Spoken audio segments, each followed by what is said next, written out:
পাপ হতে পারে, ভুল হতে পারে, অন্যায় হতে পারে। ওই অন্যায়ের উপর অটল থেকো না, আমার কাছে ফিরে আসো। কাম টু ইউর লর্ড, তোমার রবের দরবারে ফিরে আসো। ক্ষমার মতো ক্ষমা চাও, ক্ষমার মতো ক্ষমা চাইলে আমি সব ক্ষমা করে দেব। সুবহানাল্লাহ পড়েন। রব্বুল আলামিন বলেন, ইয়া আইয়ুহাল্লাযীনা আমানু তুবু ইলাল্লাহি তাওবাতান নাসুহা। ও বিশ্বাসীরা, ভুল করেছো, অন্যায় করেছো, পাপ করেছো, জুলুম করেছো, আমার কাছে ফিরে আসো, ক্ষমা চাও। ক্ষমার মতো ক্ষমা চাইলে সব গুনাহ মাফ করে দিতে পারে কে? পাপ নাই, গুনাহ করি নাই, এরকম কেউ আছি? কথা বলেন। কত পাপ করছি কোনো হিসাব আছে? পৃথিবীর কেউ না জানলেও জানে কে? আল্লাহ ডেকে বলে, গোলাম আমি হলাম গাফিরুয যামব কাবিলুত তাওব। আমার কাজ হলো ক্ষমা করা, আমার কাজ হলো তওবা কবুল করা। শয়তানের কাজ হলো ওয়াসওয়াসা দেওয়া, আমাদেরকে ভুল পথে নিয়ে যাওয়া। আর আমাদের কাজ হলো ভুল করে ফেলা, আল্লাহর কাজ হলো ভুলগুলো মাফ করে দেয়া। আল্লাহ ডেকে বলে, গোলাম তোরা যদি ভুল না করতি, তোরা যদি পাপ না করতি, তোরা যদি অন্যায় না করতি, তোদেরকে ধ্বংস করে দিয়ে এমন একটা জাতি আমি এই দুনিয়ার বুকে তৈরি করতাম, যারা সকালবেলা ভুল করে দুপুরে মাফ চাইতো, দুপুরে ভুল করে রাত্রে মাফ চাইতো, আজকে ভুল করে আগামীকাল মাফ চাইতো। আর আমি আল্লাহ গুনাহগুলো তাদের সব ক্ষমা করে দিতাম। ক্ষমা করে দিতে আল্লাহর বড্ড ভালো লাগে।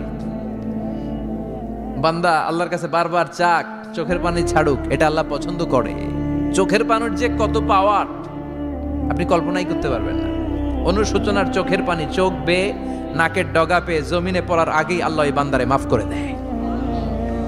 বিশ্বনবী ডেকে বলে, ও আমার উম্মতেরা শোনো, আল্লাহর কাছে দুনিয়ার মানুষদের দুই ফোঁটা পানি সবচেয়ে প্রিয়। এক হলো জিহাদের ময়দানে রক্তের ফোঁটা, দুই হলো অনুতপ্ত বান্দার চোখের পানির ফোঁটা।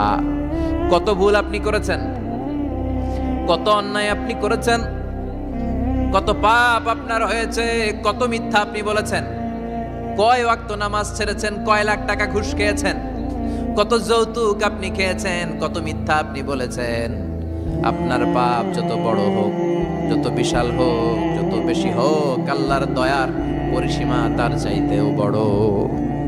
আপনার পাপ, আপনার অন্যায়, আপনার জুলুমগুলো যদি হয় খালের পানির সমান, বিলের পানির সমান, আল্লাহর দয়া সাগরের পানির সমান। আপনার পাপ যদি হয় সাগরের পানির সমান, আল্লাহর দয়া মহাসাগরের পানির সমান। আপনার পাপ আর অন্যায় যদি হয় পাহাড়ের সমান, আল্লাহর দয়া আকাশের সমান। আপনার পাপ যদি হয় আকাশের সমান, আল্লাহর দয়া আরশের সমান। এজন্য আল্লাহ বললেন, ইয়া আইয়ুহাল্লাযীনা আমানু তুবু ইলাল্লাহি তাওবাতান নাসুহা। ও আমার গোলাম, তুই তোর নিজেরে যত বেশি ভালোবাসিস, তার চেয়েও আমি তোরে বেশি ভালোবাসি। তোর বাবা মা তোরে যত বেশি ভালোবাসে, তার চেয়েও আমাদেরকে বেশি ভালোবাসে কে? আল্লাহ বললেন, ভালোবাসারে তৈরি করার পরে আমি 100 টুকরা করলাম। চিল্লায় বলেন, কয় টুকরা? 99 টুকরা ভালোবাসা আমি আল্লাহ নিজের মধ্যে রেখে দিলাম। 1 টুকরা ভালোবাসা গোটা বিশ্বের সবার মধ্যে আমি ভাগ করে দিলাম। 1 টুকরা ভালোবাসা পেয়ে আমাদের অবস্থা দেখছেন? আল্লাহ যদি 1 টুকরা না দিয়ে আমাকে 30 টুকরা দিত, কথা কন। 1 টুকরা না দিয়ে 80 টুকরা দিলে কি হইতো?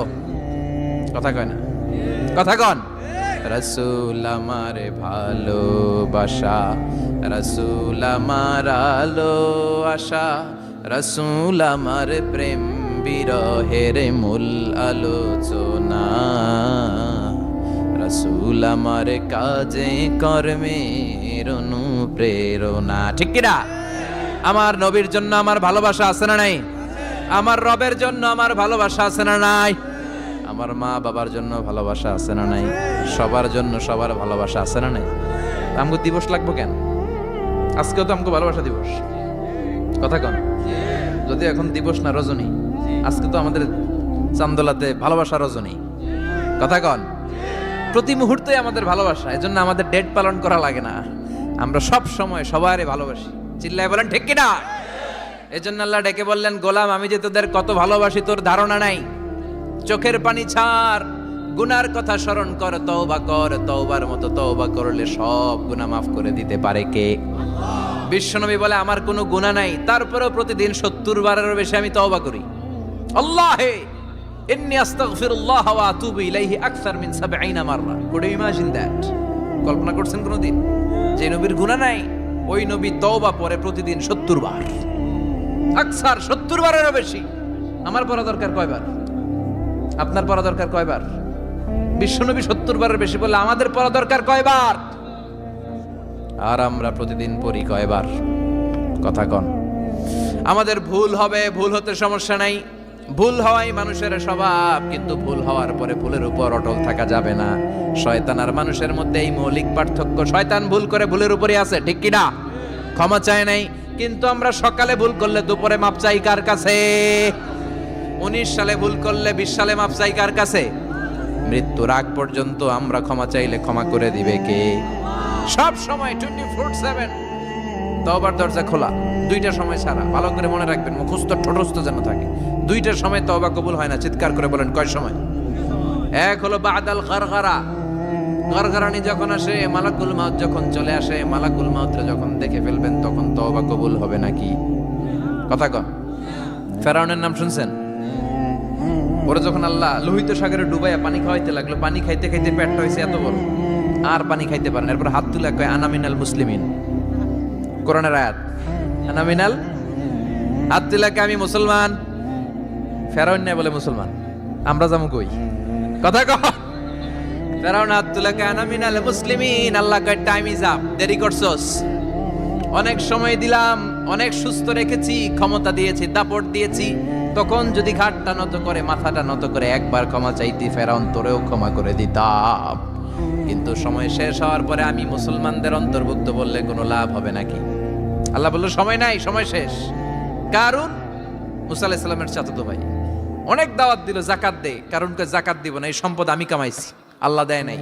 মুসা আলাইহিস সালাম বললেন তাহলে আযাবের অপেক্ষা কর, আযাব চলে আসলো। আল্লাহ বলেন মুসা সেফ জোনে যাও, সরো, এখনই আযাব। ফাখাসাফনা বিহি ওয়া বিদারিহিল আরদ, পুরো ফাইয়ুমের জমিনটার আল্লাহ কাঁপিয়ে দিলেন, আর কারুনকে সহ পুরো সম্পত্তি তার জামিনের ভিতরে দাবিয়ে দিলেন।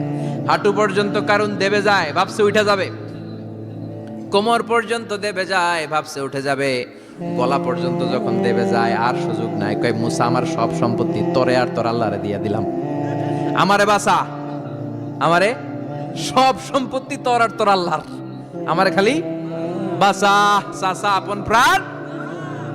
আল্লাহ বলে সময় শেষ। তার মানে বাদাল গারগারা তওবা কিন্তু আর কবুল হয়? এই হলো একটা। নাম্বার 2, বাদা তুলুই শামস মিন মাগরিবিহা, প্রতিদিন চাঁদোলাতে সূর্য কোন দিক দিয়ে ওঠে? কথা কয় না? পূর্ব দিকে। কিয়ামতের আগ দিয়ে সূর্য আর পূর্ব দিকে উঠবে না, পশ্চিম দিক থেকে উঠবে। যেদিন প্রভাতে পশ্চিম দিক থেকে সূর্য উঠবে, ওই দিন থেকে তওবার দরজাটারে বন্ধ করে দিবে কে? তার আগ মুহূর্ত পর্যন্ত জীবনে যত গুনাহ করেছি, অন্যায় করেছি, চোখের পানি ছেড়ে ক্ষমা চাইলে ক্ষমা করবে কে? শয়তান আল্লাহরে চ্যালেঞ্জ দিছে, আল্লাহ তুমি আমারে জাহান্নামে পাঠাবা, আমিও তোমার বান্দা করে লয়ে একসাথে জামাতে ঢুকমু, একা ঢুকবো না, একা যাব না, তোমার বান্দাদেরকে সবগুলারে জাহান্নামী বানায়া তারপরে ঢুকমু। তোমারে চ্যালেঞ্জ দিলাম, একটারও জান্নাতে ঢুকাইতে পারবা? আল্লাহকে তুই আমারে চ্যালেঞ্জ দিলি? আমি তো সব রাজার বড় রাজা, মহারাজা, আমারে চ্যালেঞ্জ দেশ, এত সাহস পাইলি কই? তুই আজীবন ওয়াসওয়াসা দিয়ে পাপ কাজ করাবি, একদিন তাফসীর মাহফিলে এসে আমার বান্দা ক্ষমা চাবে, আমি মাফ করে দেবো, তুই কি করবি? আজীবন অন্যায় করবে, আজীবন পাপ করবে, জুলুম করবে, একদিন চোখের পানি ছেড়ে আমার কাছে কান্নার মতো কান্না করলে আমি সব গুনাহ মাফ করে দেব। এজন্য আল্লাহ বললেন ইয়া আইয়ুহাল্লাযীনা আমানু তুবু ইলাল্লাহি তাওবাতান নাসুহা, ভুল করেছো তওবা করো, মাফ করবে কে? সাইয়েদনা আদম আলাইহিস সালাম ভুল করলেন, দুনিয়ায় এসে শত শত বছর কাঁদলেন, কিন্তু ক্ষমা হয় না। আল্লাহরে বললেন আল্লাহ কি করলে ক্ষমা পাবো বলো? ফাতালাক্কা আদামু মির রাব্বিহি কালিমাতিন ফাতাবা আলাইহি, আল্লাহ বললেন ও আদম তোমারে কিছু কালেমা শিখাইয়া দেই, এই কালেমাগুলো দিয়ে আমার কাছে দোয়া করো, ক্ষমা করে দেব। আল্লাহ শিখাইয়া দিলেন, ও আদম 2 হাত তুলে চোখের পানি ছেড়ে আমার কাছে পড়ো, রব্বানা, পড়েন, রব্বানা যালামনা আনফুসানা ওয়া ইল্লাম তাগফির লানা ওয়া তারহামনা লানাকুনান্না মিনাল খাসিরিন। এটা শিখাই দিয়েছিল আল্লাহ। আল্লাহ আমি জুলুম করেছি, অন্যায় করেছি, ভুল করেছি, পাপ করেছি, তুমি যদি ক্ষমা না করো ক্ষমা করার কেউ নাই, ঠিক কি না? আমরাও পাপ করলে এই দোয়াটা পড়ার দরকার আছে না নাই? 5টা শর্ত সাপেক্ষে আমাদের তওবা কবুল করবে কে? তওবা কবুল হওয়ার কিছু শর্ত আছে 5টা। কয়টা? চিৎকার মেরে বলতে হবে, তওবা কবুল হওয়ার শর্ত কয়টা? 1 নম্বরে হচ্ছে আল ইকরা, acknowledgement. You have to give the acknowledgement that you are the greatest sinner on earth. আপনাকে ঘোষণা দিতে হবে যে আপনি পৃথিবীর সবচেয়ে বড় পাপী।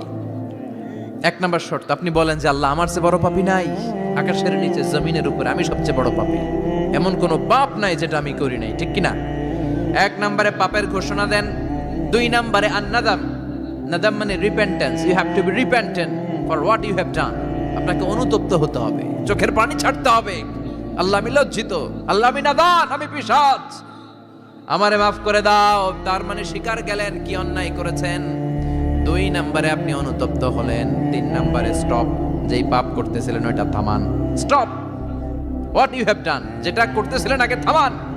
আপনি সুদ খাইছেন, অনুশোচনা আসলো, মাফও চাইতেছেন, আবার সুদও খাইতেছেন, হবে?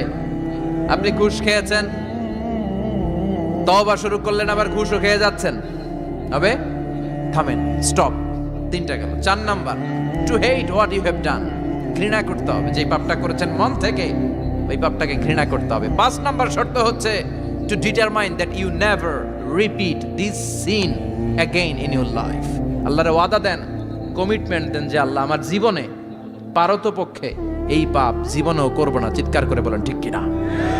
তার মানে আপনি স্বীকার যান, তারপরে আপনি অনুতপ্ত হবেন, যে পাপ করেছেন থামিয়ে দিবেন, পাপটারে মন থেকে ঘৃণা করবেন, আর আল্লাহরে ওয়াদা দিবেন, আল্লাহ আর করব না।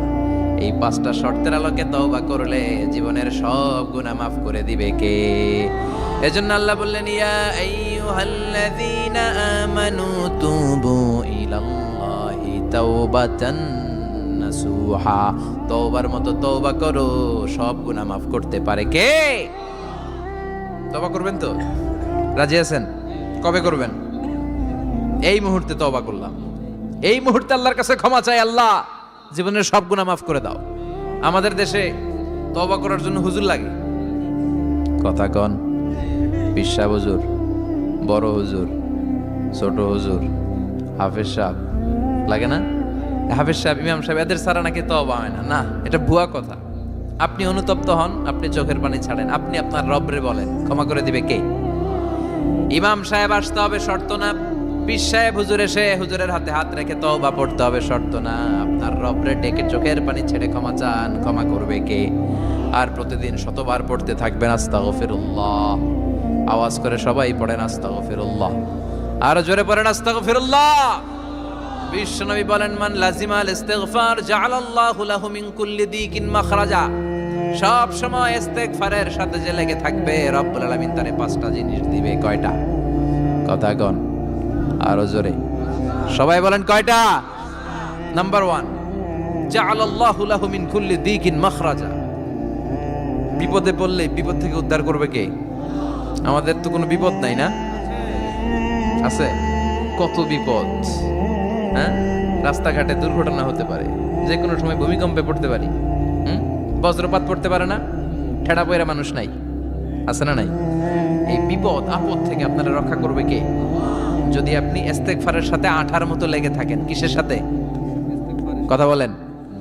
ইস্তেগফারের সাথে লেগে থাকতে পারলে 1 নাম্বার হচ্ছে বিপদে পড়লে আপনারে মুক্ত করে দিবে কে?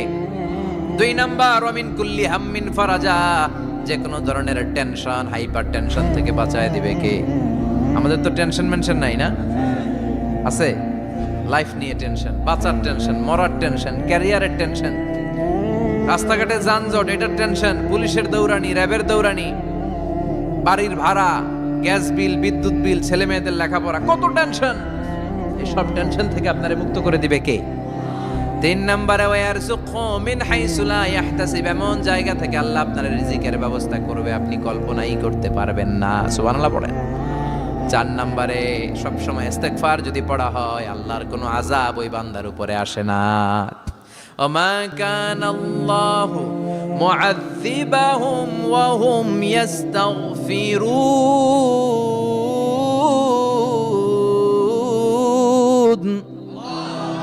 যতক্ষণ আমার বান্দা আমার কাছে ইস্তেগফার পড়তে থাকে আমার কোনো আযাব বান্দারে পাবে না। যতক্ষণ ইস্তেগফার পড়বেন আল্লাহর কোনো আযাব আপনার উপর আসবে না। 4টা গেল। 5 নাম্বার, বারবার ইস্তেগফার পড়লে রফিক ভাই আল্লাহ আপনারে মুস্তাজাবুদ দাওয়া বানিয়ে দোয়া করা মাত্র কবুল করে নেবে কে? মুস্তাজাবুদ দাওয়া বুঝেন তো? মানে যিনি হাত তুলতে দেরি কবুল হতে দেরি হয় না। বারবার বারবার ইস্তেগফার পড়ে দেখেন যে আপনার দোয়া কেমনে কবুল হয়। এজন্য আসল ঘর হচ্ছে কবরের ঘর। কিন্তু আমরা এই মরিচিকার পেছনে ছুটে বেড়াই। ধোকা, এটা একটা ধোকা। সবাই ব্যস্ত, সুপার বিজি, খুব ব্যস্ত। কি জন্য তুমি ব্যস্ত জানে না? মরিচিকা, কাসারাত, মরিচিকা, ধোকা, লালসা। বল তুফিরুনাল হায়াতাদ দুনিয়া ওয়াল আখিরাতু খায়রু ওয়া আবকা। তোমরা দুনিয়ার জীবনকে প্রাধান্য দাও, কিন্তু আখেরাত হচ্ছে শ্রেষ্ঠ এবং স্থায়ী। কথাটা কার? এজন্য প্রতিযোগিতা যদি করতে হয় আখেরাত কামানোর প্রতিযোগিতা করব, ঠিক কি না? কিন্তু আমরা করি ক্ষমতা অর্জনের প্রতিযোগিতা, ক্ষমতার দাপট দেখানোর প্রতিযোগিতা, ক্ষমতার লড়াইয়ে টিকে থাকার প্রতিযোগিতা। সব আমার আমার, এই আমার আমার কথাটা খুব খারাপ। এখন থেকে আমার না বলে আমাদের বলবেন। কি বলবেন? আমাদের। তাহলে অহংকার একটু কমবে। মানুষের অহংকার থাকা উচিত না। হাল আতা আলাল ইনসানি হিনুম মিনাদ দাহর লাম ইয়াকুন শাইআম মাযকুরা। মানুষ কি তার সৃষ্টির দিকে একটু নজর করে তাকায় না? সে কি ছিল? সৃষ্টির শুরুতে সে উল্লেখ করার মতো কিছুই ছিল না। এই যে আমরা যখন ছোট্ট ছিলাম, বয়স যখন আমার 3, 2, তখন আমি কি কি করছিলাম মনে আছে? স্মৃতির পাতা হাতড়াতে হাতড়াতে পেছনে যেতে যেতে কত বছর বয়স পর্যন্ত আপনি ঘটনা বা স্মৃতি মনে রাখতে পেরেছেন বলেন? আমি মিজানুর রহমান আজহারি সর্বোচ্চ 3 বছরের, আমার বয়স যখন 3 ততটুকু খেয়াল আছে। এরপরে আমি আর খেয়াল নাই কি হয়েছিল আমার 2 বছর বয়সে। আমার বয়স যখন 6 মাস, I don't know anything about it. কিচ্ছু জানি না। মায়ের পেটের ভেতরে 9 মাস নাকি ছিলাম শুনছি, কিন্তু কি হয়েছে আমি জানি না। আপনি যদি আপনার স্মৃতির পাতা হাতড়াতে হাতড়াতে পেছনে যান, কতটুকু মনে আছে আপনার? কত বছর বয়সে? হ্যাঁ, কয় বছর? 4 বা 5। এর আগের কথা আমরা জানি না। কিন্তু মায়ের পেটের ভেতরে আমার লালন পালন করলো কে? কত ক্ষুদ্র আমি, কত তুচ্ছ আমি, কত নগণ্য আমি। এক ফোঁটা নাপাক পানি থেকে আল্লাহ আমার তৈরি করলো।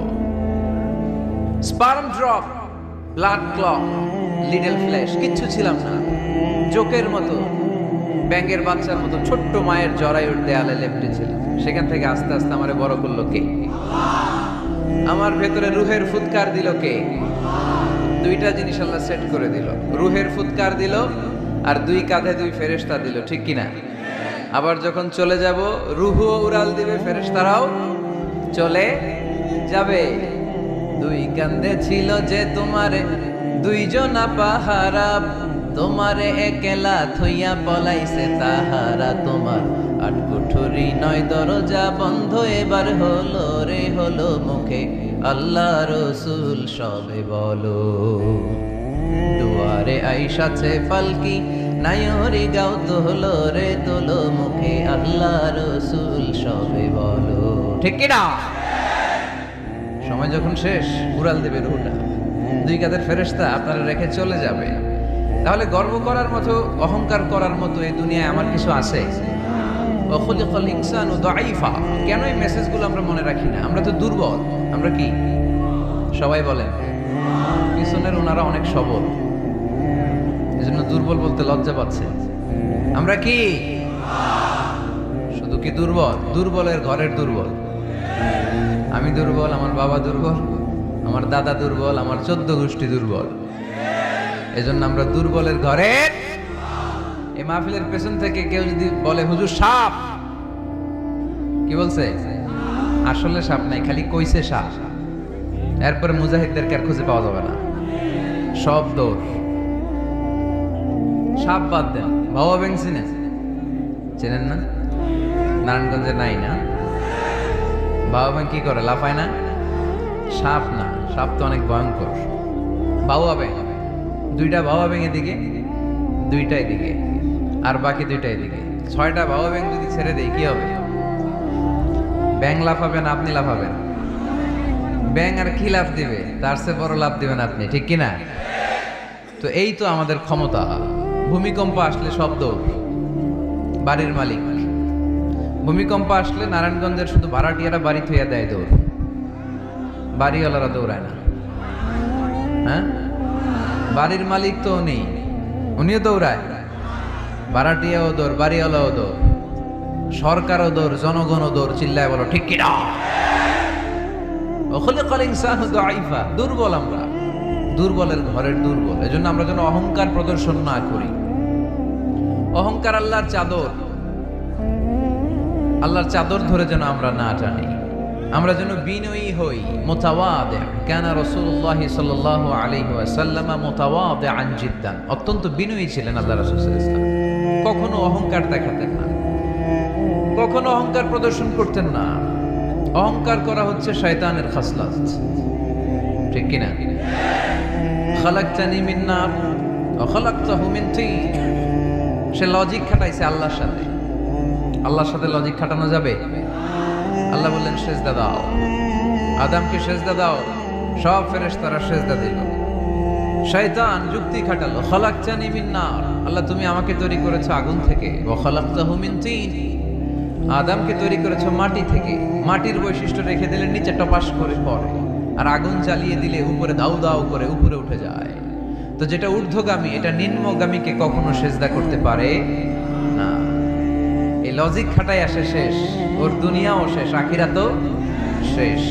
আল্লাহর আদেশের ক্ষেত্রে কোনো লজিক নাই। সামি'না ওয়া আতা'না, শুনলাম মানলাম। আল্লাহ আদেশ করেছে, এই আদেশের উপরই থাকতে হবে। বরকত আছে না নাই? এজন্য আমরা যেন অহংকারী না হই, আমরা যেন বিনয়ী হতে পারি। আল্লাহ তুমি তৌফিক দান করো। আজকের মাহফিলটাকে আল্লাহ তুমি নাজাতের ওয়াসিলা বানাও। আমার যে যুবক ভাইরা আজকের এই প্রোগ্রামে স্বতঃস্ফূর্ত অংশগ্রহণ করার মধ্য দিয়ে ইসলামের পক্ষে এই গণজোয়ারকে তৈরি করেছে, এই গণজোয়ারকে তুমি ইসলামের জন্য কবুল করো। আমার প্রাণপ্রিয় যুবক ভাইদেরকে তুমি সৈয়দনা ওমর ফারুক রাদিয়াল্লাহু তাআলা আনহুর মতো ইসলামের বীর সেনানী হিসেবে কবুল করো। পর্দার অন্তরালে আমার মা বোনদেরকে আল্লাহ তুমি খাদিজাতুল কুবরা তাহেরা রাদিয়াল্লাহু তাআলা আনহার মতো কবুল করো। পুলিশ ভাইরা আজকে অনেক কষ্ট করেছে। আপনাদের এই থানার সম্মানিত ওসি সাহেব, উনি ওনার প্রোটোকল দিয়ে আমাদেরকে এখানে নিয়ে এসেছে। আপনাদের এই এলাকার সম্মানিত চেয়ারম্যান সাহেব সারাটা দিন অনেক কষ্ট করে এই প্রোগ্রামকে এনশিওর করেছে। বিশেষ করে আপনাদের অত্র এই আসনের সম্মানিত এমপি মহোদয় সেলিম ওসমান সাহেব, উনিও খুব খোঁজ খবর নিয়েছে এই প্রোগ্রামের ব্যাপারে। সর্বোপরি আমরা আল্লাহর কাছে শুকরিয়া জানাই যে আল্লাহ তাআলা আজকে আমাদেরকে সুস্থভাবে এই প্রোগ্রামে আসার সুযোগ করে দিয়েছে। এরকম প্রোগ্রাম, কোরআনের মাহফিল বন্ধ হোক, এটা কি আমরা চাই? কোরআনের কথা চলবে, এটা আমরা চাই কি চাই না? সেজন্য যদি ত্যাগ স্বীকার করা লাগে, দরকার আছে না নাই? ময়দানে যদি থাকতে হয়, রাজি আছে না নাই? আল্লাহ তুমি তৌফিক দান করো। মুসাপুর পশ্চিমপাড়া জামে মসজিদ, মুসাপুর কি গ্রামের নাম? যুব সংগঠন ও এলাকাবাসীর যৌথ উদ্যোগে, মাশাআল্লাহ, যুবক এলাকাবাসী ভাই ভাই, অন্যদের কোনো খাওয়া নাই, ঠিক কিনা? এরকম আন্তরিক সংঘ গড়ে তুলতে হবে এলাকায়। যুবকরা হচ্ছে আগামীর বাংলাদেশ, তোমাকেই খুঁজছে বাংলাদেশ। তোমার দেহে এখন অনেক শক্তি, উচ্ছ্বাস, এটাকে ইসলামের পক্ষে কাজে লাগাতে হবে। এটা আজে বাজে কাজে, মাদকের পেছনে দৌড়াদৌড়ি করে, অপরাজনীতির পেছনে দৌড়াদৌড়ি করে, মারামারি এগুলোর পেছনে দৌড়াদৌড়ি করে, সন্ত্রাস, জঙ্গিবাদ, টেন্ডারবাজি, চাঁদাবাজি এগুলোর পেছনে দৌড়াদৌড়ি করে সময় নষ্ট করা যাবে? এদিকে কি দেখা যায় না?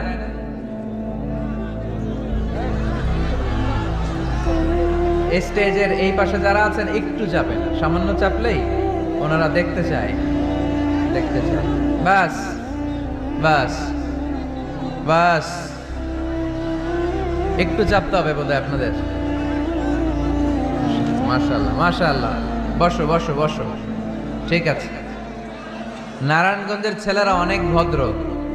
অন্যান্য জেলায় আমার আধা ঘন্টা লাগে থামাইতে, এই দিকে দেখে না, ওইদিকে মানুষের স্রোত, ধাক্কা ধাক্কি, এইদিকে জায়গা হয় না, বিশাল প্যান্ডেল, 1 লক্ষ লোক বসতে পারে, জায়গা করছে, এরপরও জায়গা হয় না। সর্বোচ্চ চেষ্টা করেছে কমিটি, আমি জানি তাদের সর্বোচ্চটা দিয়ে চেষ্টা করেছে। আসার পরে তারা আবেগ আপ্লুত হয়ে গিয়েছে। খায় নাই নাকি, সারাদিন খায় নাই, অনেক কষ্ট করেছে আমি জানি। এই জন্য আপনারা সহযোগিতা করবেন। নারায়ণগঞ্জের ছেলেরা অনেক ভদ্র। গতকাল আমার এলাকায় মাতো এলেই আমি ঠিক করতে পারি নাই, আধা ঘন্টা সময় নিছে। এদিকে কয় হুজুর দেখি না, আপনি আসেন। ওদিকে গেছি, কয় এদিকেও আসতে হবে। ওরা এদিকে যে এদের সাথে দেখা করলাম, সব শেষে আধা ঘন্টা 35 মিনিট পরে এরা ঠান্ডা হয়েছে। তারপরে লোকের ধাক্কা থাকি। এই গণজোয়ার এগুলো কোরআনের বিজয়ের একটা সাক্ষী, বিজয়ের একটা সাইন, ঠিক কিনা? এই বিজয়কে কি কেউ ঠেকায় রাখতে পারবে? দুনিয়ার কোনো লাভের জন্য আমরা আসছি? একজনকে খুশি করার জন্য এসেছি, তিনি কে? এই বিজয়ের জন্য যদি সর্বোচ্চ স্যাক্রিফাইসের নাজরানা পেশ করতে হয়, আমরা রাজি আছি না নাই? কারা কারা রাজি? দুহাত উঁচু করে আল্লাহর দেখায়।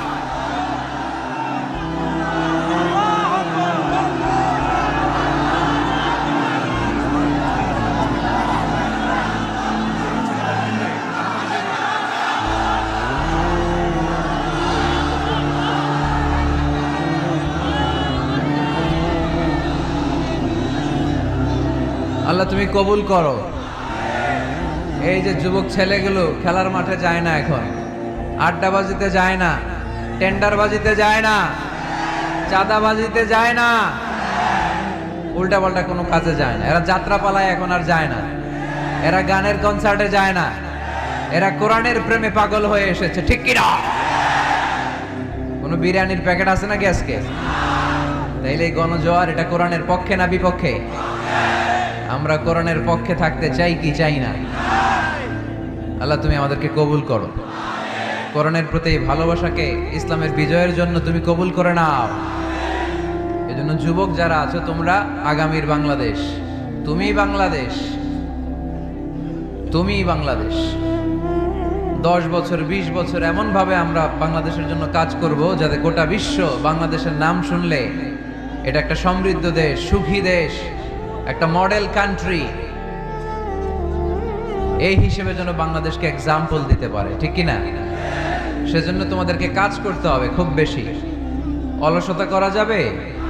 কাজে কোনো লজ্জা নেই, লজ্জা হচ্ছে অলসতায়। Never underestimate any job. কোনো চাকরি, কোনো ব্যবসাকে ছোট চোখে দেখবে না, whether it small or big. ছোট চাকরি হোক, ছোট ব্যবসা হোক, আমরা করব। আমরা স্বাবলম্বী হতে চাই, নিজের পায়ে দাঁড়াতে চাই, আমরা আত্মমর্যাদা সম্পন্ন মুসলিম হতে চাই, ঠিক কিনা? কেইছে এখানে লোকজন অনেক বেশি হয়ে গেছে, দাঁড়ানোর জায়গা নাই। প্রতি রাতের ঘটনা। প্রিয় ভাইয়েরা, কি হয়েছে? কি হয়েছে? প্রজেক্টর আছে, প্রজেক্টর আছে। এই সাউন্ড বক্স এখন নামাইতে গেলে অনেক সময় লাগবে। একটু দেখো, একটু দেখো। ক্যামেরাওয়ালা ভাইদের প্রতি একটু এহসান করো। এখানে যদি 1 লক্ষ লোক হয়, কালকে 20 লক্ষ লোক এই কথাগুলো শুনবে। এই নারায়ণগঞ্জের যুবক ভাইদের উসিলায় কোটি মানুষ কোরআনের পথে আসুক, আমরা চাই কি চাই না? আমরা কোরআনের জন্য সব করতে পারি, সব বিলিয়ে দিতে পারি। আজকের এই 1 ঘন্টার কষ্ট আমাদের কাছে কোনো কষ্টই না, তাই না? মাশাআল্লাহ, মাশাআল্লাহ, এই তো চমৎকার। বেশি নাড়াচাড়া করো না, বেশি নাড়াচাড়া করা যাবে না। আস্তে করে রেখে চুপ করে বসে যাও, চুপ করে বসে যাও। এই তো ছেলেপেলেরা অনেক ভদ্র, ঠিক আছে, আওয়াজ হবে না। জায়গা না পেলে দাঁড়িয়ে শোনো। বলছিলাম যুবকরা হচ্ছে আগামীর বাংলাদেশ। কাজকে ছোট করা যাবে না। যে কোনো কাজ পেলেই করা শুরু করতে হবে। নতুন চাকরি পেলে, নতুন ব্যবসা পেলে এরপরে ধরবা, কিন্তু বাবুগিরি দেখিয়ে অলসতা করে বসে থাকা যাবে?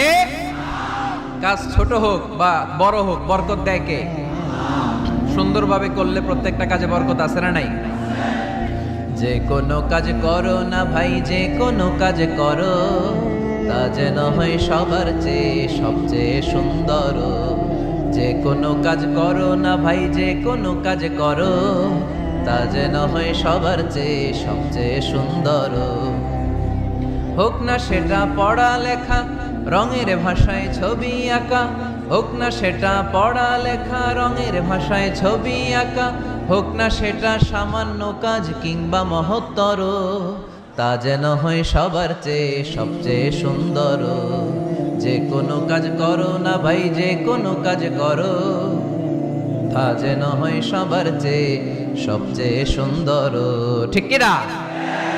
যেটাই করি না কেন কাজ যেন সুন্দর হয়, কাজটা যেন এক্সাম্পল স্থাপন করার মতো হয়। তাহলে ওই কাজে বরকত দিবে কে? মাইক অপারেটর কে? আরেকটু স্ট্রং করতে হবে, আরেকটু স্ট্রং করো। ঠিক আছে, আমি বলছি, আল্লাহ রাসূল সাল্লাল্লাহু আলাইহি ওয়াসাল্লাম যখন তোমাদের মতো যুবক, তিনি কি অলস ছিলেন? মা বাআসাল্লাহু নাবিয়ান ইল্লা রাআল গানাম। এই পৃথিবীতে এমন কোন নবী ছিল না যে নবীরা ছাগল চড়ায় নাই। সুবহানাল্লাহ বলবা না? ছাগল চড়িয়েছেন আমার প্রিয় নবী মুহাম্মদ সাল্লাল্লাহু আলাইহি ওয়াসাল্লাম। মরুভূমিতে তিনি ছাগল চড়াতেন অল্প কিছু পারিশ্রমিকের বিনিময়ে। সাহাবারা বললেন, ইয়া রাসূলুল্লাহ, সব নবী ছাগল চড়িয়েছে বুঝলাম, আপনিও? আল্লাহ রাসূল বললেন, হ্যাঁ আমিও কুনতু আরআহা আলা কারারিতি আহলি মক্কা। মক্কাবাসীদের দেয়া অল্প কিছু পারিশ্রমিকের বিনিময়ে মক্কা শহরে আমি নিজেও ছাগল চড়িয়েছি। কাজকে ডিফারেন্সিয়েট করে নাই, ছোট বড় না, কাজ যেটা পাও করতে হবে। কাজ করে খাওয়ার মধ্যে কোনো লজ্জা নেই, আছে শুধু সম্মান। ঠিক কিনা? সাউন্ড তো আরো খারাপ হয়ে গেল মনে হয়। এরকম কেন? একটা স্ট্রং এবং clean, strong and clean sound দাও। আসো আসো, ঠিক করো। তো এই জন্য যুবক যারা আছো, তোমরা আগামীর বাংলাদেশ। আল্লাহ রাসূল সাল্লাল্লাহু আলাইহি ওয়াসাল্লাম যুবক বয়সে একটা সংগঠন করেছিলেন, নাম হচ্ছে কি নাম? আরবিতে এটাকে বলে হালাফুল ফুদুল। হালাফ মানে শপথ, ফুদুল মানে ভালো কাজ, ভালো কাজের শপথ। আমরা কি পারি না অলিতে গলিতে এরকম হিলফুল ফুজুলের মতো ইসলামিক ক্লাব গড়ে তোলা? পারবো না আমরা? এগুলোর উদ্যোগে আজকে যেরকম যুব সংগঠন ও এলাকাবাসীর যৌথ উদ্যোগে প্রোগ্রাম, এরকম সুন্দর সুন্দর প্রোগ্রাম করতে হবে। শুধু আউটডোর না, এখন থেকে ইনডোর প্রোগ্রাম করার দরকার আছে না নাই? আমাদের দেশে কমিউনিটি সেন্টারে শুধু বিয়ে আর সুন্নতে খাতনা, গোটা বিশ্বে কমিউনিটি সেন্টারগুলোতে কমিউনিটি বড় বড় প্রোগ্রাম করার জন্য তারা অ্যারেঞ্জ করে। কমিউনিটি সেন্টারগুলোতে সেখানে ইনডোর প্রোগ্রাম করতে হবে। প্রতি মাসে ভালো ভালো স্কলারদেরকে এনে, ইনফ্লুয়েন্সিয়াল স্পিকারদেরকে এনে যুবকদেরকে মোটিভেট রাখার দরকার আছে না নাই? কারণ যুবকরাই আগামীর বাংলাদেশ। আল্লাহ রাসূল সাল্লাল্লাহু আলাইহি ওয়াসাল্লাম প্রতিজ্ঞা করালেন যে হিলফুল ফুজুলের শপথ হচ্ছে মক্কায় চাঁদাবাজি টেন্ডারবাজি চলবে না, দুর্বলের উপর সবলের কোনো অত্যাচার চলবে না। তো এরকম হিলফুল ফুজুল থাকার দরকার আছে না নাই? আল্লাহ যুব সংগঠনকে তুমি কবুল করো, এলাকাবাসীকেও তুমি কবুল করো। মিনার বাড়ি বন্দর, নারায়ণগঞ্জ, মুসাপুর রাস্তার পাশে 2 দিন ব্যাপী তাফসীরুল কোরআনের প্রোগ্রামের আজকে দ্বিতীয় রজনী। প্রথম দিন কথা বলেছিলেন হযরত মাওলানা সাদিকুর রহমান আল আজহারী। আল আজহার ইউনিভার্সিটিতে আমরা একসাথে পড়াশোনা করেছি। আমার ছোট ভাই সুন্দর কথা বলে, কোরআন থেকে বলে। আল্লাহ তাআলা সাদিকুর রহমান আল আজহারীর জ্ঞানকে তুমি আরো বাড়িয়ে দাও। আজকের রজনীতে আমাকে রেখেছেন আপনার আলোচক। আমার আগে কথা বলেছে very energetic, hard working, enthusiastic যুবকদের আইকন শায়েখ সিফাত হাসান। সে আমারেও মাঝে মাঝে বসায় ওয়াজ করে, সুন্দর সুন্দর কথা শোনায় সে আমাকে, আমিও মন্ত্রমুগ্ধ হয়ে শুনি। যুবকরা যেখানেই আছে ওখানে এনার্জি আছে না নাই? যুবকদের থেকে কথা শুনতে হবে, কারণ যুবকদের মধ্যে আছে অনেক শক্তি। এই শক্তিকে আমরা পজিটিভ ওয়েতে দিন কষ্ট করছে, এখনো যোগাযোগ মেনটেন করে যাচ্ছে। এরকম নেতা আমাদের থানাগুলোতে থাকুক, আমরা চাই কি চাই না? যারা কোরআনের মাহফিল বন্ধ করে না, অ্যারেঞ্জ করে দেয়, আয়োজন করে দেয়, সারাদিন গাদার মতো খাটুনি খেটে কোরআনের মাহফিলে রাত্রেবেলা নিজে উপস্থিত থেকে সার্থক করে দেয়। আমরা এই ধরনের নেতাদেরকে চাই যারা সবসময় কোরআনের পক্ষে থাকবে, ঠিক কিনা? আল্লাহ পাক অত্র এলাকার চেয়ারম্যান মহোদয়কে তুমি কোরআনের জন্য কবুল করো। আরো অনেক বিশেষ অতিথি এই প্রোগ্রামে উপস্থিত হয়েছেন। সম্মানিত অনেক অতিথিবৃন্দদের নাম এখানে আছে যারা এই প্রোগ্রামের জন্য কষ্ট করেছে। আমরা সবার জন্য দোয়া করি, আল্লাহ তুমি সবাইকে কবুল করো। আসুন আমরা আর সময় নষ্ট না করে সরাসরি মহাবিশ্বের মহাবিশ্বয় মহাগ্রন্থ আল কোরআনুল কারীম থেকে কথা শুনি। আমি আমার খুতবার শুরুতে আপনাদের খেদমতে সূরাতু আল মুমিনুনের প্রথম আয়াত তেলাওয়াত করেছি। এই সূরায় আল্লাহ তাআলা মুমিনদের 7টি গুণের কথা বলেছেন, যে গুণগুলো একজন মুমিন হিসেবে আমাদের জীবনে থাকা দরকার আছে। এই 7টি গুণ আজকে আমরা জেনে যাব মানার উদ্দেশ্যে, ঠিক কি না? ওয়াজ কি শুধু শোনার জন্য শোনা? শুনতে চাইলে তো ইউটিউবেও শোনা যায় না? ইউটিউবে ওয়াজ শোনেন না আপনারা? আমার ওয়াজ শুনছেন? কারা কারা দেখি? মাশাআল্লাহ, আমরা হাত নামাই প্রত্যেক দিন। হ্যাঁ, মাশাআল্লাহ মাশাআল্লাহ মাশাআল্লাহ। আল্লাহ তুমি কবুল করো। এই ইউটিউবটারে আমরা ভালো কাজে লাগাবো। গান শোনা ছেড়ে দিছো? মাশাআল্লাহ, আল্লাহ তুমি কবুল করো। এটা অনেক ভালো কথা যে আমরা আজে বাজে কাজে আর সময় নষ্ট করি না। ইন্টারনেট ইউজ করলেও এটা কোরআনের কাজেই লাগাই, ঠিক কি না? তো ওয়াজ কিন্তু ইউটিউবেও শোনা যায়, কিন্তু এখানে আমরা এসেছি একটা স্পিরিট নিয়ে যাব। সরাসরি কথা শোনার আর বলার মধ্যে একটা তাসির প্রভাব আছে না নাই? তো এই জন্য বিশ্বাসীদের যে 7টা গুণাবলী আজকে এগুলো আমরা জেনে যাব, যাতে করে আমরা মানতে পারি, পালন করতে পারি, ঠিক কিনা? সূরাটার নাম হচ্ছে সূরাতুল মুমিনুন। সূরার নাম কি?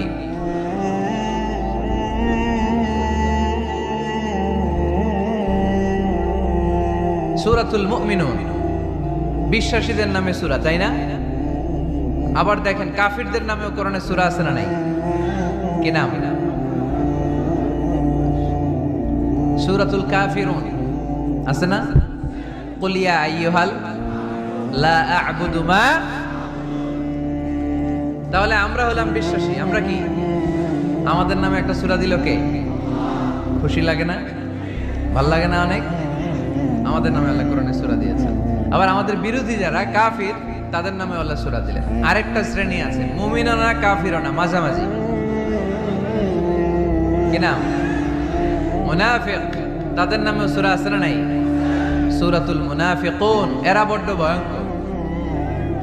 মুনাফিকের চেয়ে কাফের ভালো, মুনাফিকের চেয়ে হিন্দু ভালো, মুনাফিকের চেয়ে খ্রিস্টান ভালো। কারণ কেউ যদি কাফের হয়, আমরা জানি ও কাফের, ও ইসলামের শত্রু, এটা জানি, ওর ব্যাপারে সচেতন। কিন্তু মুনাফিক, সে বলে মুসলিম কিন্তু ভিতরে ভিতরে মুনাফিক। ঝামেলা আছে না নাই? ভিতরে এক বাইরে আরেক, তার নাম মুনাফিক। ভিতরে এক বাইরে আরেক, তার নাম ডবল স্ট্যান্ডার্ড মেনটেন করে। দুমুখ সাপ, এদিকেও আছে ওদিকেও আছে, এদিকেও যায় ওদিকেও যায়, এদিকেও নাই ওদিকেও নাই, নেহি এদার নেহি ওদার, দারমিয়ান মে সাদার বাদার। আছে না? উপর দিয়ে ফিটফাট, ভিতর দিয়ে সদরঘাট। উপর মে পাক সাফ, আন্দার মে খালাত মালাত। উপরে অনেক পাক সাফ, ভিতরে ঝামেলা। এরা মুনাফিক। যেদিকে বৃষ্টি এদিকে ছাতা ধরে, যখন যার কাছে টাকা পয়সা আছে তারে তেল মারে। আছে না নাই? আমরা মুনাফিক হতে চাই? আমরা মুমিন হতে চাই কি চাই না? মুমিন হয় কখন? যখন তার বিশ্বাস থাকে, ঠিক কি না? আল্লাহ বিশ্বাস, আখিরাতে বিশ্বাস। এই বিশ্বাসটা কিন্তু অনেক দামি। টাকা দিয়ে বিশ্বাস কেনা যায়? আমরা আল্লাহর উপর বিশ্বাস রাখি, আখিরাতে বিশ্বাস রাখি, নবী রাসূলদের উপর বিশ্বাস রাখি, তাই আমরা মুমিন। বিশ্বাসটা অনেক দামি। ঈমান যার মধ্যে থাকে সে হচ্ছে মুমিন। আমল পড়ে, আগে ঈমান। আগে কি? ঈমান হচ্ছে সংখ্যা, আমল হচ্ছে শূন্য। এখন ঈমান নাই, আপনার আছে শুধু আমল। শূন্য বসাতে বসাতে বসাতে বসাতে নারায়ণগঞ্জ থেকে ঢাকা, এটার কোনো দাম আছে? 2000 শূন্য আপনি পাইছেন। 2000 ফলাফল কি? শূন্য। কারণ ঈমান নাই, সংখ্যা নাই। এবার আপনার ঈমান আছে, পেলেন একটা সংখ্যা 1, তারপর আমল করতে শুরু করলেন, পেলেন শূন্য। যাকাত দিলেন, পেলেন শূন্য। হজ করলেন, পেলেন শূন্য। দাম আছে না নাই? একের পরে শূন্য দিলে দাম আছে না? তাহলে আগে লাগবে কি? ঈমান। ঈমান মানে বিশ্বাস। বিশ্বাসটা খুব দামি। এই বিশ্বাস যেন নষ্ট না হয়, বিশ্বাসে যেন আঘাত না আসে। বিশ্বাসটা কত দামি জিনিস দেখেন। বন্ধু বন্ধুর মধ্যে যদি বিশ্বাস না থাকে, বন্ধুত্ব টেকে? কথা বলেন। স্বামী যদি স্ত্রীরে বিশ্বাস না করে, সম্পর্ক টিকে? কথা বলেন। বিশ্বাস অনেক দামি জিনিস। দেখবেন বাবা যখন তার ছোট্ট মেয়েটাকে কোলে তুলে উপরে এরকম ছুঁড়ে মারে, ছোট্ট মেয়েটা খিলখিল করে হাসে। যদি নিচে পড়ে যায় ভর্তা হয়ে যাবে, তারপরেও হাসে, কারণ মেয়েটার বাবার উপর বিশ্বাস আছে, বাবা আমারে ফেলে দিবে না, বাবা ঠিকই আমাকে কোলে তুলে নেবে, ঠিক কিনা? মেয়েটার বাবার প্রতি অগাধ বিশ্বাস। ঢাকা থেকে একজন গ্রিন লাইনের বাসে উঠছে, টিকিট কাটছে কক্সবাজারে। গ্রিন লাইনের বাসের নাম শুনছেন তো না? কক্সবাজার যাবে। ব্যাগ ট্যাগ নিয়ে বাসে উঠেই দেখবেন অনেক হাই প্রোফাইলের লোকেরা ল্যাপটপ নিয়ে, টাকা পয়সা নিয়ে বাসের উপরে ব্যাগ রেখে আরামসে ঘুম দিচ্ছে। বাইরে প্রচন্ড বৃষ্টি, তার কোনো টেনশন নাই। সে যদি টেনশন করতো তাহলে ঘুমাইতে পারতো? তাহলে তো তাকায় থাকা লাগতো এরকম, দেখি তো বাসওয়ালা কই যায়। কক্সবাজারের টিকিট কাটছি, সকালবেলা উঠে যদি দেখি কক্সবাজার না নিয়ে যশোর চলে গেছে, ভেজাল আছে না? তার মোটেও টেনশন নাই, কারণ গ্রিন লাইন কোম্পানির প্রতি এই ক্লায়েন্টের অনেক বিশ্বাস। আমি আরামসে চাদর গায়ে দিয়ে একটা ঘুম দিব, সকালে ঠিকই এই গ্রিন লাইনের বাস আমাকে কক্সবাজার নামিয়ে দিবে। চিল্লায় বলেন ঠিক কিনা? তার মানে বিশ্বাসটা অনেক জরুরি। বিশ্বাসে মিলাই বস্তু, তর্কে বহুদূর। এজন্য আমরা বিশ্বাসী হতে চাই। আমরা কি হতে চাই? আর বিশ্বাসীদের নামে এই সূরাটা ডেডিকেট করলেন কে?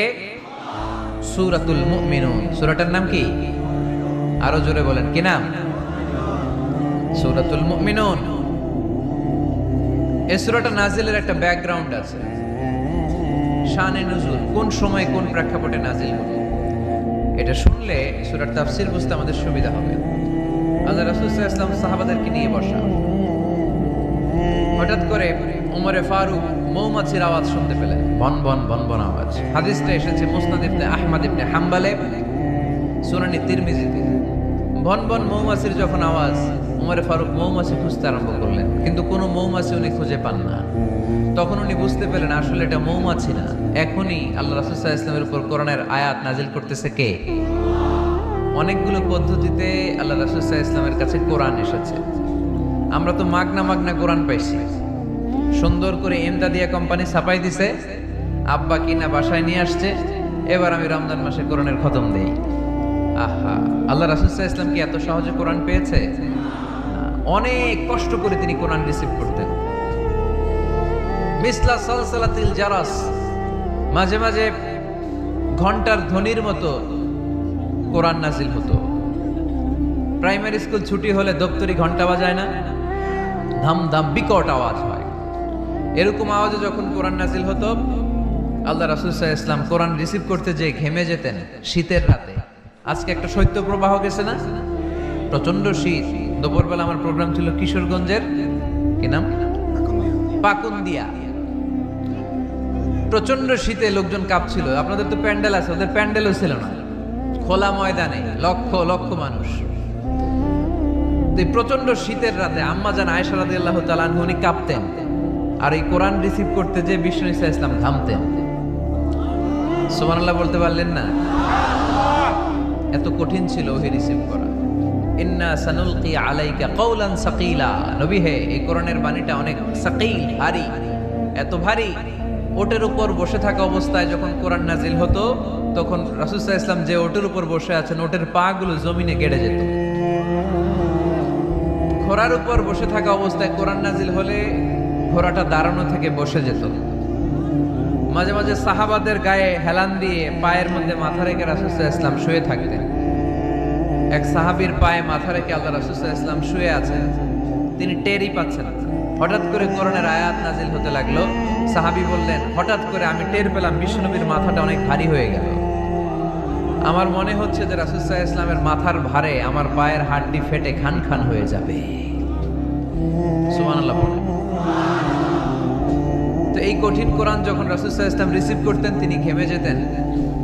আবার মাঝে মাঝে সাইয়েদনা জিবরাইল আলাইহিস সালাম সরাসরি ওনার সূরাতে আসতেন কোরআন নিয়ে।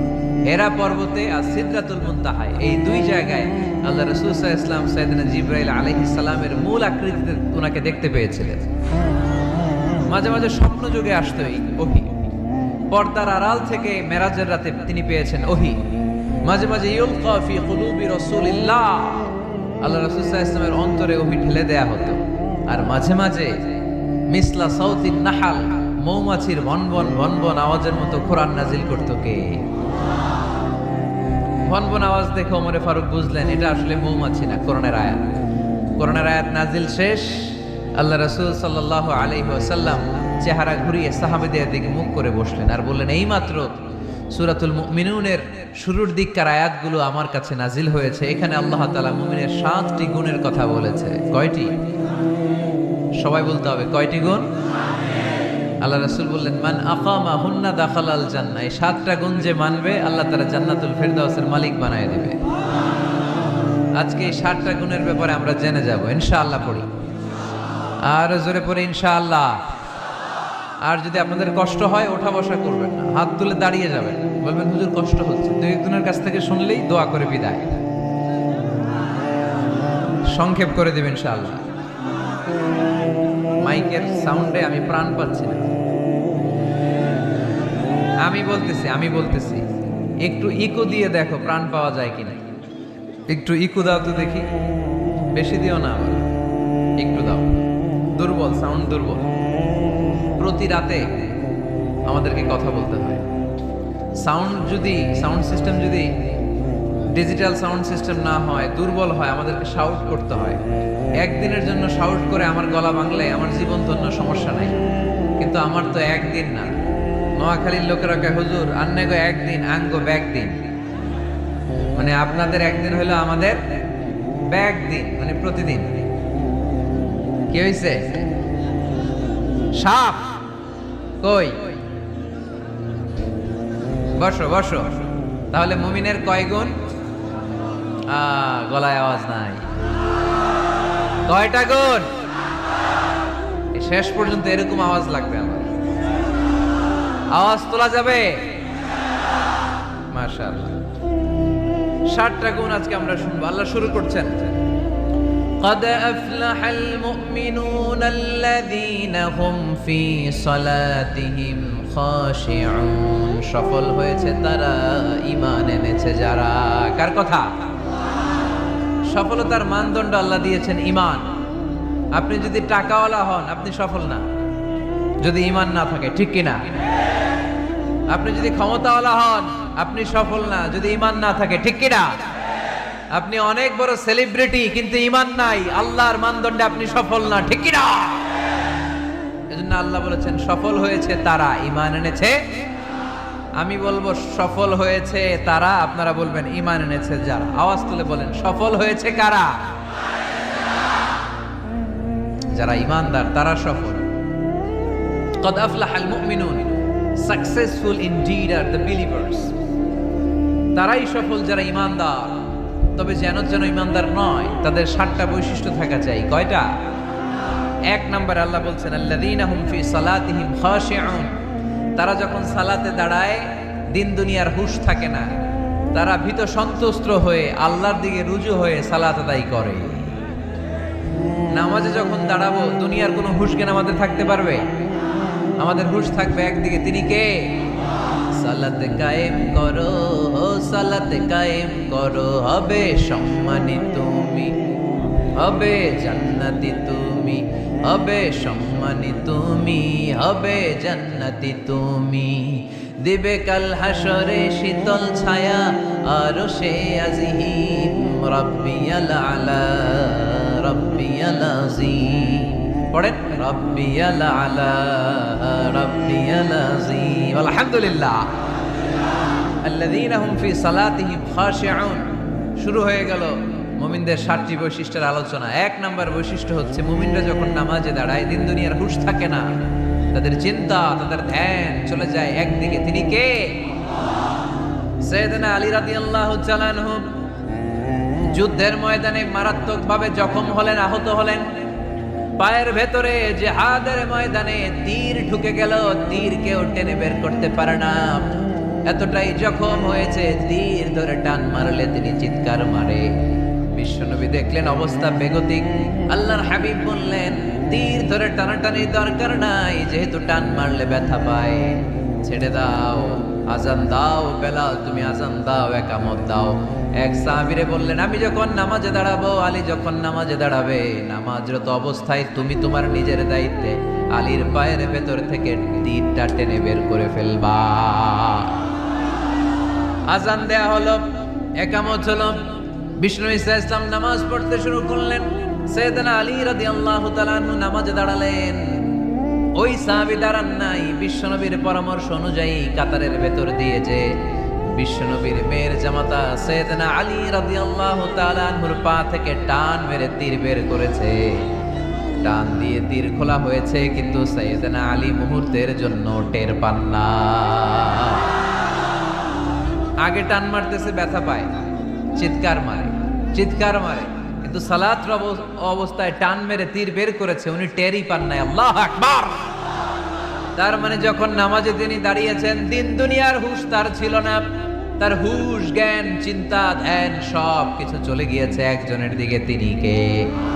এজন্য বিশ্বনবী বলতেন, আন তা'বুদাল্লাহা কাআন্নাকা তারা ফাইন লাম তাকুন তারাহু ফাইন্নাহু ইয়ারাক। এমন ভাবে নামাজ পড়বে, মনে করবে তুমি আল্লাহকে দেখে দেখে নামাজের মুসল্লায় আছো, ঠিক কি না? যখন নামাজ পড়বা ভাববা তুমি আল্লাহকে দেখছো।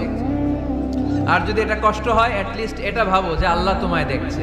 আমাদেরকে দেখে কে? আমি যে নামাজ পড়ি দেখে কে? এই চিন্তাটা মাথায় থাকার দরকার আছে না নাই? কিরে ভাই,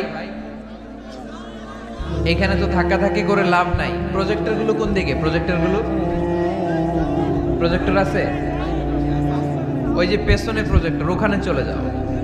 এখানে দেখার জন্য যদি ধাক্কাধাক্কি করো বিশৃঙ্খলা হবে। সাউন্ড নাই। এই মাইকটা কি কাজ করে না তোমার? তো সাউন্ড পায় না কেন? আচ্ছা, সাউন্ড কম বলে যদি চিল্লাও তাহলে তো আমার কথা আরো শোনা যাবে না। ও দেখতেছে, ওকে দেখতে দাও।